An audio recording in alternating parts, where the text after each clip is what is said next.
MPs burst out laughing today as Theresa May said Brexit talks were in their final stages. The Prime Minister faced embarrassing scenes in the opening words of her major statement to the House of Commons. Later MPs burst out laughing again when Mrs May said two problems remain, and one MP was heard to quip Boris. Mrs May addressed MPs as last-ditch bids to get a deal with the EU failed just 48 hours before she meets 27 fellow leaders in Brussels. The PM all but confirmed she is preparing to drop a set end date on her backup plan to keep EU customs rules across the UK. Image, Parliament TV. Image, Parliament TV. She repeatedly refused to confirm she would set an end date when questioned by MPs including Jeremy Corbyn, Boris Johnson and Brexit Committee Chairman Hilary Benn. This proposal has enraged Tory Brexiteers who believe it will allow the EU to keep Britain tied into Brussels rules with no escape.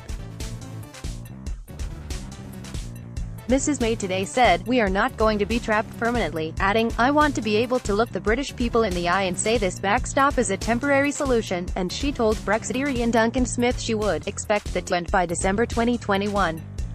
Image, Parliament TV. Image, Parliament TV. But she again failed to guarantee an end date, risking a Tory rebellion. Meanwhile, Mrs May confirmed the EU is now seeking a backstop to the backstop, a backup plan to their backup plan, while talks continue over what she wants to achieve.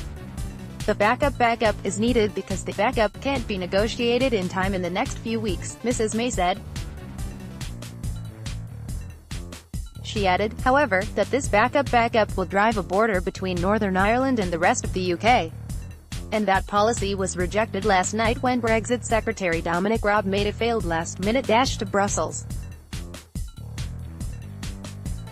"We cannot agree to anything that threatens the integrity of our United Kingdom," the Prime Minister declared. Labour leader Jeremy Corbyn fumed, "This really is beginning to feel like Groundhog Day." Another nothing has changed moment from this shambles of a government. Mr Corbyn demanded to know how long the backup plan might last. 1 year, 2 years, 5 years, more? Britain deserves better than this, he added. The blindfold Brexit they're cooking up is a bridge to nowhere and a dangerous leap into the dark, and he urged her to, for once, make the right decision and put her country before her party. But a red-faced Mrs May accused him of trying to frustrate the people's vote and frustrate Brexit. The furious Prime Minister declared, "We never hear from the Labour Party what deal it is they want.